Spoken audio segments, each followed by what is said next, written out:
Hi, everybody. Hey, it's Bridgette Lynn Dolgoff. I just noticed that my banner is crooked. I spent a huge amount of time trying to make sure it was straight with the video, but anyway, I'm a little crooked, so there you go. Let's just all be a little bit crooked and accept being crooked, right?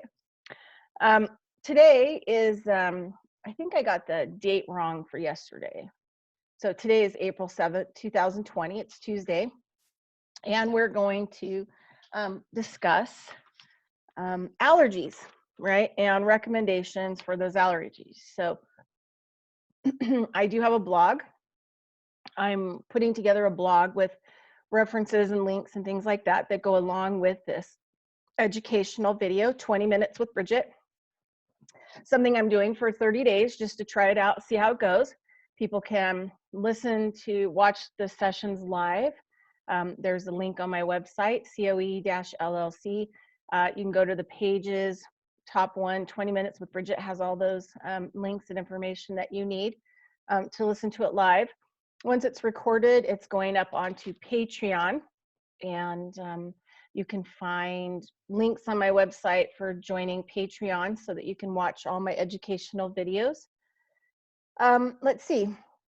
Let me see what else. So yeah, so today's about allergies. So let's dive right in. Okay, so first thing I want to talk about is that when you have mental and emotional irritability or irritation, like you could be irritated by somebody who's in your proximity, irritated at work, irritated by other people, irritated by, who knows, sounds at night, you're not getting any sleep. And those can actually cause allergy symptoms.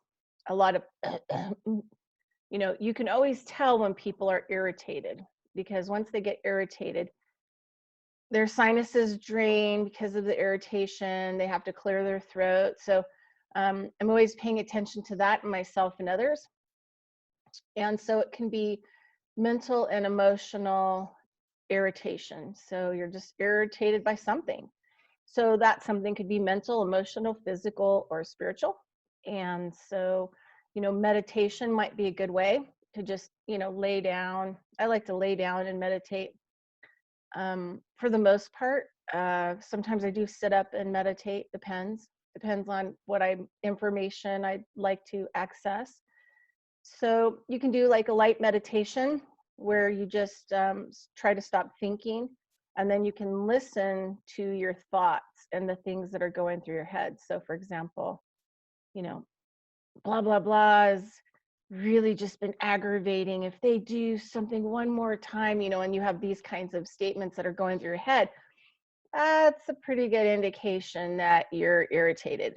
Now, if it goes beyond that and you start moving into places of anger, then you're on the disease specter, right? Then you're starting to cause damage to your gallbladder, your liver, and, moving into the cancer sector, because, a lot of people have talked about cancer being an angry disease. It's about anger and not dealing with anger. So monitor your little sniffles and pay attention to that, and that will stop you so that you can kind of listen to what's going on inside of you and what you're thinking about.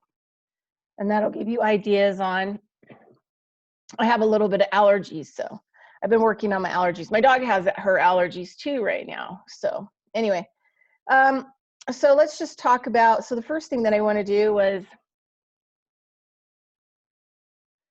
and using affirmations to say that I'm not irritated. Maybe you should choose like an affirmation that says something like, I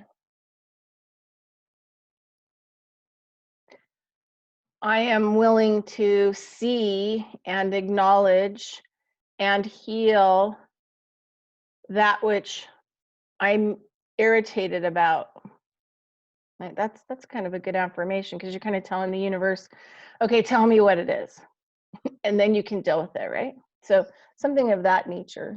Sometimes you can't really get rid of things unless you sometimes know what they are, and then you can actually deal with them. And learn behavior to actually stop creating those kinds of mental stresses and emotional stresses. Okay. So one of the things we're going to do, and it's a hard mudra. So I'm trying to use, mudras. So let's see. Okay, so it's a really hard mudra. So I had to actually get the picture up so that I could get it right. This mudra,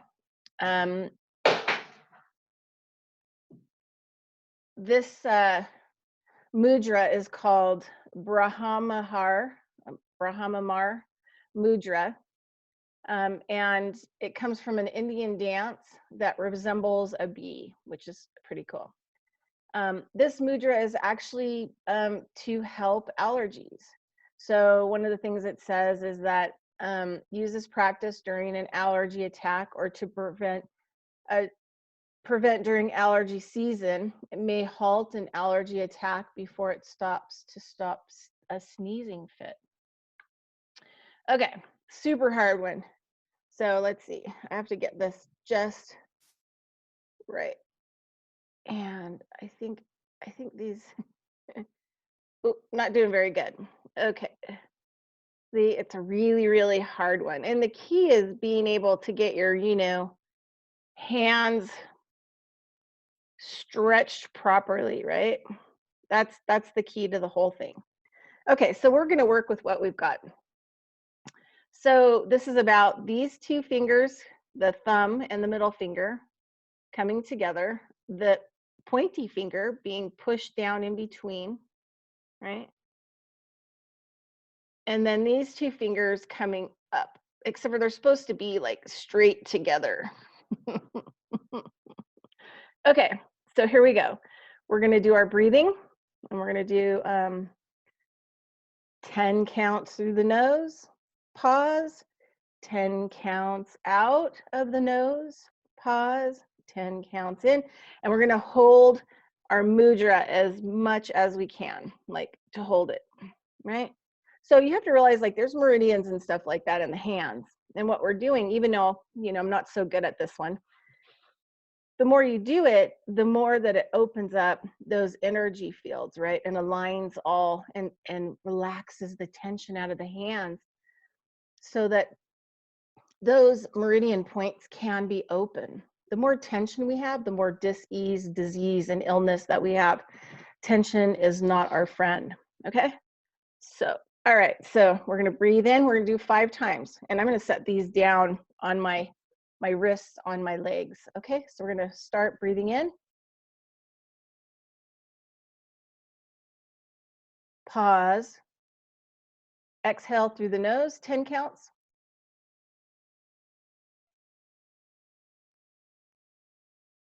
Pause. Breathe in.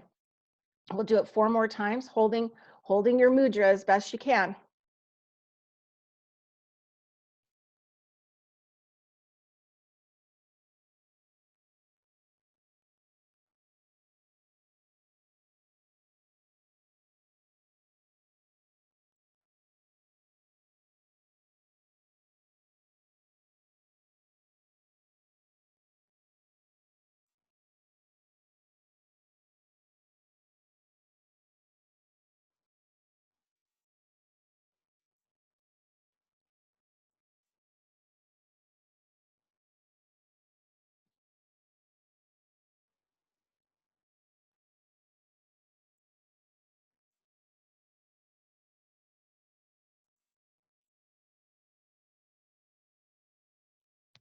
And release. All righty then. All right, so now we're going to go over to El Blago. Let me get in here and open this up. All right. Okay, so now we're going to move on to the blog. Wow, that mudra and that together with that breathing today really kind of, for me, triggered some stuff right in here in the tops of my shoulders. So that's pretty interesting. But, when we're getting all crunchy and irritated, our shoulders go up and we're wearing them around like earrings instead of down where they belong. And I'm sure that right now, with the way everything's are, I'm pretty irritated. I have to breathe through and shift. All right. Okay, so a couple things. Wanted to talk about buying local honey and local bee pollen to help with allergies, right? And you could do a lot of different things. You know, make sure you're not allergic, but local is the best. The local sourcing is the best. Plus, then you can get to know your bee farmers, and you know, be able to pay them, be able to get something local, so that you can always get it locally, right? You locally source it, you can always get it locally. And you build a relationship with the farmer. And, you know, I really believe, like, you know, when we start working with locality, say bees or plants, that those bees can feel that there's more need for what they produce, and that this is what they like to do. And so it helps them, right? I mean, trees love you to collect their medicine. You know, plants love for you to collect their medicine. They look forward to you coming around. So that's just kind of how I feel about it.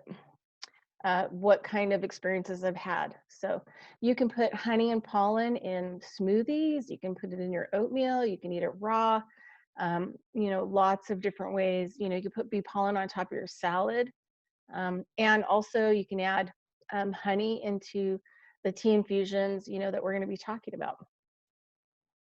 Okay, so a couple products that I really like, and you can find the links to the products that I recommend, which are not my products. I don't do any pyramid selling because usually companies don't have everything I like, and I'm kind of picky when it comes to things, right? If I can't source it in food, I'm really picky about actually what I buy. So a couple things that can help with allergies and allergy during allergy seasons that I highly recommend that are supplement forms is DMG. It's an allergy DMG. DMG was developed by Russian scientists as a B, considered a B15, actually oxygenates your body. And they use like rosemary and some of these other types of plant extracts in with it, and it's super awesome. And the other thing too, I want to tell people is that everything that I use, I always buy things that I can use with my dog or my other animals. So I do give right now, my dog's getting a half a tablet, a chewable tablet of the allergy DMG. There's a link on my website on the blog that I did for this. All the links that you need for what we're talking about today are on COE-LLC, 21 Minutes with Bridgette Allergy. So April 7th allergy. So that's that'll go with it. So there's a link there on where to purchase it and what the product looks like. And my dog gets a half a tab. She's 75 pounds. It recommends 2 tabs per person per day. And it really helps. I give it to her at night because we're in spring allergies.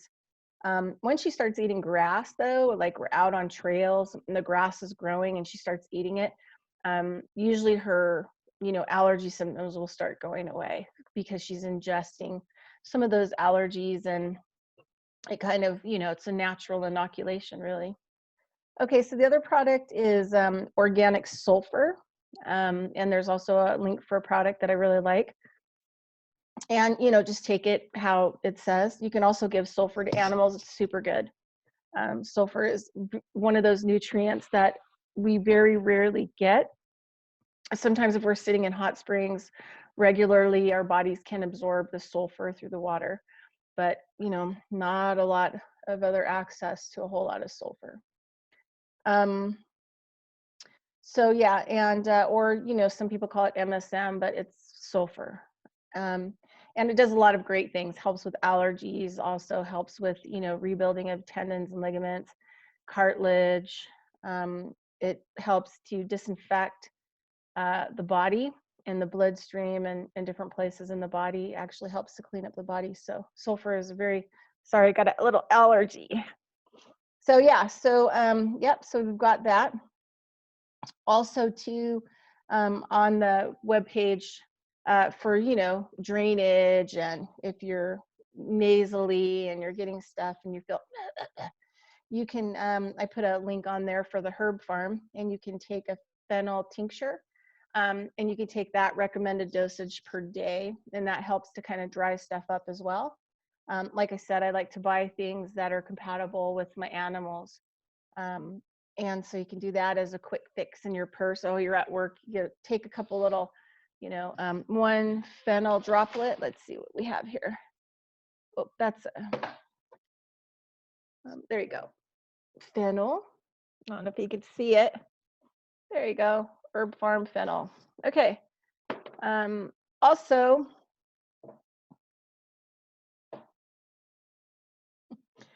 okay, so let's see what else I was going to talk about. Tea. So one of my favorite things to do is either make a warm tea in the wintertime, or in the spring, you can make a tea infusion, herb tea infusion. So in the wintertime, you can take a little pot, put, the ginger and fennel in it first. So say you want to drink 2 warm cups in the morning, right? Because you have a lot of phlegm and whatever else. You can also use this expectorant mixture for if you're sick too.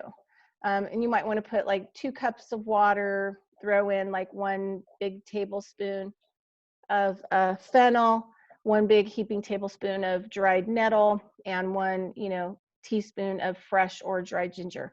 And I have links that you can buy that bulk on the blog, COE-LLC.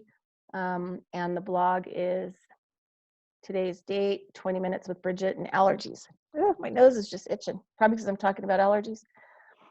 Okay, so, and in the summertime or spring or fall, you can make an infusion. So then you just bring that herb mixture to a boil in the pan. Make sure it's a steel pan, no aluminum. Aluminum actually draws out any beneficial material. And then you can just sip on it and just put a strainer over your cup and just strain it as you go. And then you can drink that through the whole day and even add to it and decide, try to get that flavor down. You could add a little local honey to it, right, to help also as well. In the summertime, I like to take a quart jar, fill it, like about there probably, with fennel seed, some stinging nettle, a little bit of dried ginger, and then I'm going to boil water and I'm going to fill it up all the way, and then I'm going to let it sit on a table like 30 minutes, and then I'll probably strain out and really get some cheesecloth and put that plant material in there and really twist it down so that you can get the really beneficial juices out of it. And then I'll put a lid on it, and I'll put it in the fridge, and then I can have it iced, right, and nice and cool in the spring and fall. Add some honey, natural sweetener to it, local honey. Also, sometimes I like to add black tea to it. And I also really love red clover. So I might even add some red clover to it as well for inflammatory properties, which also can help, with the inflammation in our sinuses, right? So also mullein is a really good thing to actually get bulk and put in the tea as well. And what else? And if it's really bad and you're having a lot of stuff going on with your lungs, kind of asthma effect, go out and find yourself some mullein and then crunch it up and you can smoke it, right? While you're kind of dealing with, the stuff that you're dealing with, even in cold and flus as well. Anything that has a lot of draining and mucus. So the last thing that I wanted to talk about was dairy. Number one thing, if you have allergies or you have tendencies to colds, is that you really want to eliminate dairy, all forms of dairy, out of your diet. So dairy clogs the lymphatic system. So if you're not, because what happens is dairy has this, after it's ingested, it has a lot of mucus attached to it, right?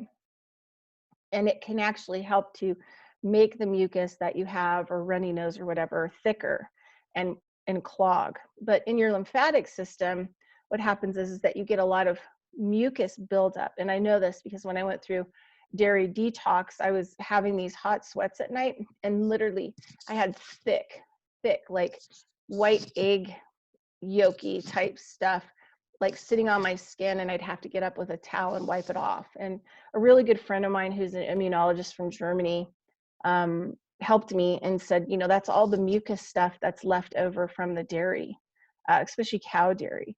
And so think about all that stuff being in your lymphatics And the only way that your lymphatics moves and cleans itself is with a 20-minute brisk walk or jumping on one of those little mini trampolines. That's the only way. It's a manual thing. It has to be done. So if you're sitting a lot, your lymphatic system is not cleaning or clearing itself out, and it's clogged with dairy. So then what happens is the dairy starts to build cloggage in the lymph nodes, and then eventually it will be cancer. It'll turn into cancer, lymphatic type cancer. So dairy is no bueno in our diets, any way, shape, or form. And if you want to have less allergies overall, and you want to be less sick overall, and you want to have a lot better health, really, really, really in the dairy and in your addiction to dairy. And dairy is an amazing, unbelievable addiction. I have found when I was quitting dairy that if I ate just a little bit, like I craved it, right? Craved all these things that has dairy on it or dairy products, even whey. And whey may be actually the most toxic form of dairy, and it's in all these health products and foods and protein shakes, but that's a whole other conversation down the road about dairy. So anyway, that's it. 20 minutes with Bridgette, and you've got some ideas on how to deal with your allergies and maybe even your doggy's allergies. And so, hey, have a really great day. Bridgette Lindogoff, and I'm signing out. Thanks for coming, and thanks for subscribing to my Patreon blog. Really appreciate it. All right, have a great day.